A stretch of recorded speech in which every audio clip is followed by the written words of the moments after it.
Assalamualaikum warahmatullahi wabarakatuh. Halo para siswa semuanya. Kali ini kita akan mempelajari materi yang menarik tentang sistem pengapian konvensional sepeda motor. Jangan lewatkan kesempatan ini untuk mendalami teori dasar dan keterampilan yang diperlukan untuk mendiagnosis kerusakan sistem pengapian konvensional pada sepeda motor. Jangan ragu untuk mengajukan pertanyaan di kolom komentar dan ikuti video ini sampai akhir, karena kita akan melakukan simulasi diagnosis untuk menambah wawasan langsung tentang bagaimana langkah-langkah yang perlu dilakukan. Langsung saja kita ke videonya.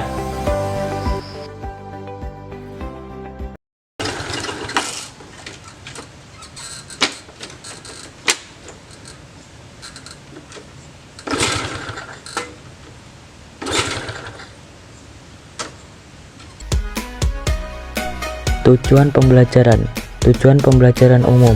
Yang pertama, memahami sistem pengapian konvensional pada sepeda motor. Yang kedua, memahami prinsip kerja sistem pengapian konvensional sepeda motor. 3. Mampu mendiagnosis kerusakan sistem pengapian konvensional sepeda motor dengan benar.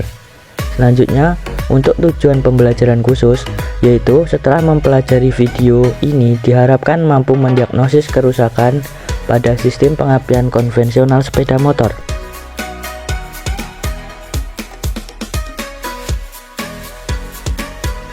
Sistem pengapian konvensional merupakan sistem pengapian yang digunakan pada kendaraan, khususnya sepeda motor, yang masih menggunakan platina untuk memutus dan menghubungkan arus sehingga menghasilkan percikan bunga api yang dimanfaatkan untuk proses pembakaran di ruang bakar.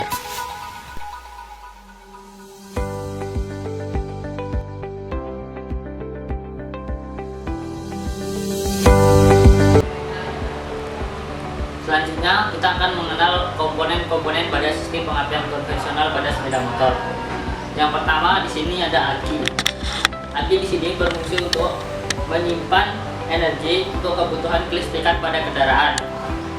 Salah satunya untuk sistem pengapian pada kendaraan, yaitu sepeda motor ataupun mobil. Kemudian selanjutnya di sini ada kunci kontak, di mana kunci kontak di sini akan terhubung ke aki, di mana kunci kontak berfungsi untuk memutus dan menghubungkan arus dari aki untuk ke sistem-sistem pada kendaraan, misalnya sistem penerangan ataupun sistem pengapian pada sepeda motor. Selanjutnya di sini ada koil. Koil berfungsi untuk menaikkan tegangan baterai dari 12 volt menuju 20.000 volt dan digunakan untuk sistem pengapian pada proses pembakaran, sehingga pada proses pembakaran itu terjadi sebuah ledakan dan menghasilkan tenaga. Selanjutnya di sini ada kabel tegangan tinggi yang berfungsi untuk meneruskan arus dari koil ke busi. Nah, sebelum menuju ke busi, di sini ada namanya port busi. Di sini untuk meneruskan arus dari kabel tegangan tinggi dan terhubung ke busi. Selanjutnya di sini ada busi. Busi di sini berfungsi untuk menghasilkan percikan bunga api untuk proses pembakaran di dalam ruang bakar, sehingga terjadi ledakan. Di sini bisa kita lihat, di sini busi memiliki elektroda di bagian ujung dan terdapat massa untuk menghasilkan loncatan bunga api.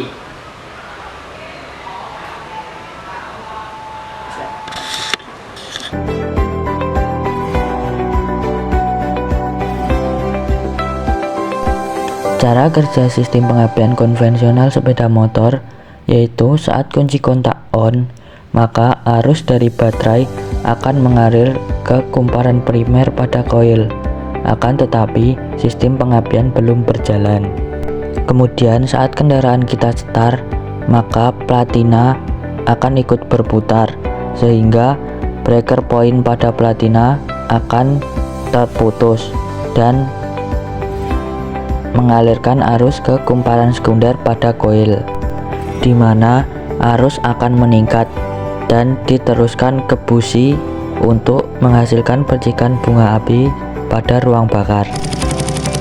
Berikut ini merupakan proses pemutus dan penghubungan arus pada breaker point di platina.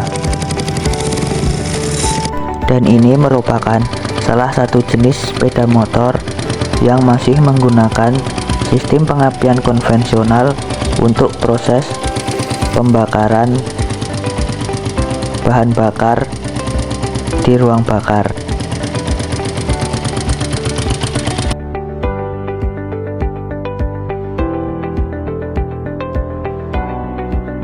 Mesin kendaraan tidak menyala atau busi tidak menghasilkan percikan bunga api. Penyebab yang pertama, busi mati. 2. Kabel tegangan tinggi bocor. 3. Koil mati. 4. Celah platina tidak tepat. 5. Aki lemah.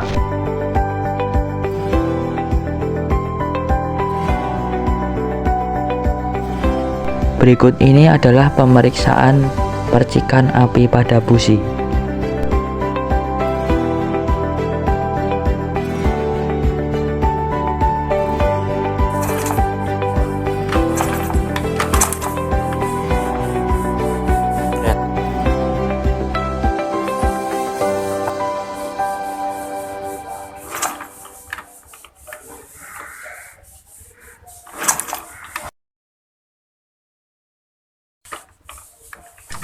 Di situ bisa kita lihat busi tidak menghasilkan percikan bunga api. Selanjutnya kita mendiagnosis kerusakan pada aki dengan mengukur tegangan aki. Sebelum mengukur tegangan aki, kita persiapkan multimeter. Untuk mengukur tegangannya, kita letakkan selektor pada 50 DC volt. Dan kita pastikan posisi jarum berada pada posisi 0. Jika tidak, kita kalibrasi terlebih dahulu dengan memutar ini. Setelah itu kita letakkan terminal positif sini dan negatif di sini.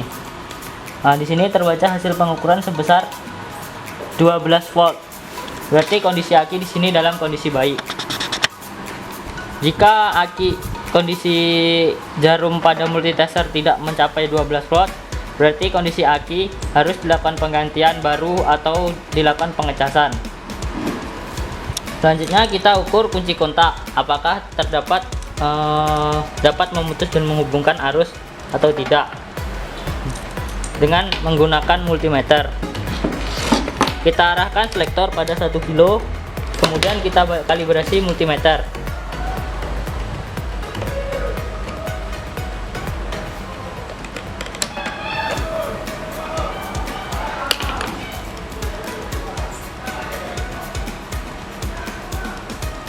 Setelah kita kalibrasi, selanjutnya kita ukur tahanan, apakah terdapat tahanan atau tidak.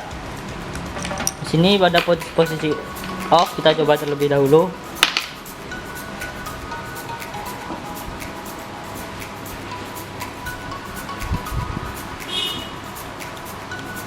Tidak ada tahanan. Selanjutnya pada posisi on, kita putar sini ke posisi on.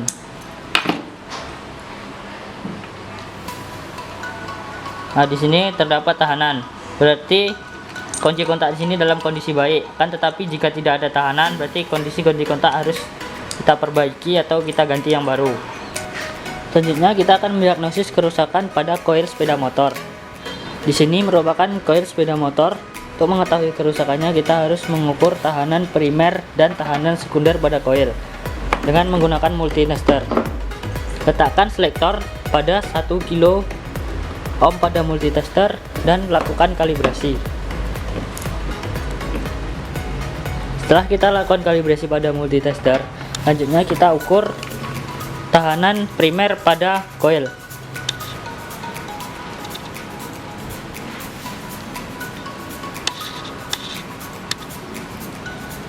Di sini terbaca hasil pengukuran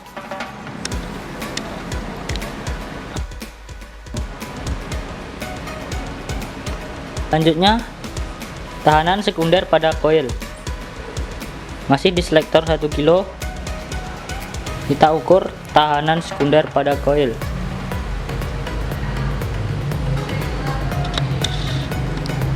Di sini terbaca hasil pengukuran sebesar 4 kilo 400 kilo ohm.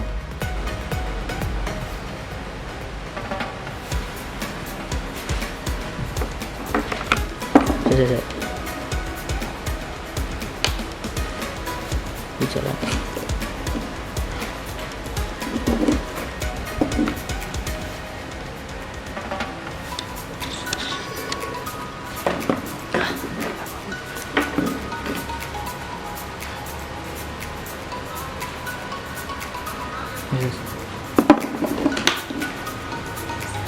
Untuk tahanan pada kumparan sekunder di sini standarnya yaitu 11,5 sampai 14,5 kilo ohm.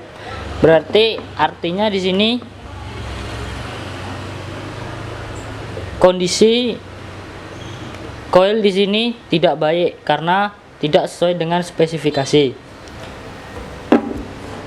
Selanjutnya Ukur celah platina.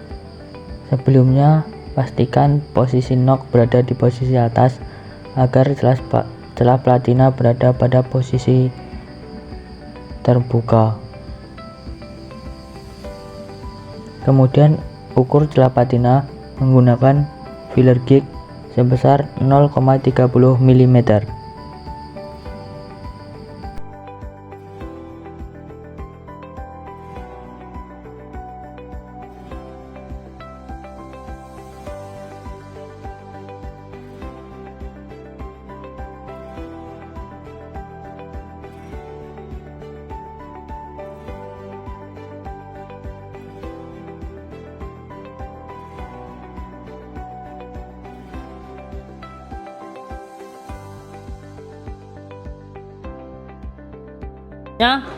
pemeriksaan selanjutnya yaitu pemeriksaan busi. Di sini untuk mendiagnosis kerusakan pada busi masih dalam kondisi baik atau tidak, kita mengukur tahanan busi dengan menggunakan multitester. Untuk tahanan standar dari busi di sini yaitu 25 kilo ohm atau 25.000 ohm. Kita posisikan selektor pada posisi kali 1000. Dan pastikan di sini dalam jarum sini ke angka 0. Kalau tidak, kita lakukan kalibrasi terlebih dahulu. Kemudian kita ukur menggunakan multi. Di sini terbaca hasil pengukuran sebesar 3,4. Berarti hasilnya di sini adalah 34.000 ohm. Berarti kondisi busi di sini masih dalam kondisi standar karena standarnya yaitu 25 kilo ohm.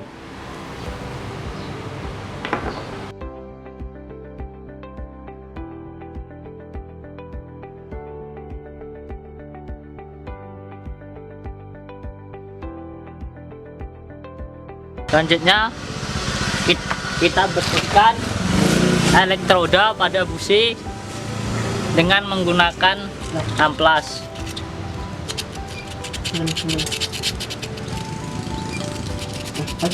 Belum ya.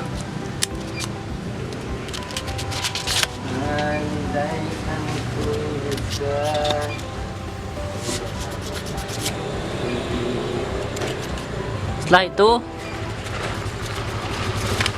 jika sudah bersih, kita pasangkan kembali.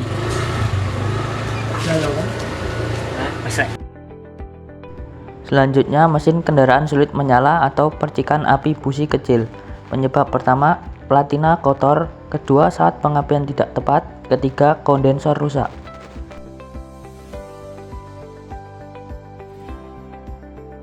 Selanjutnya, kita setel saat pengapian.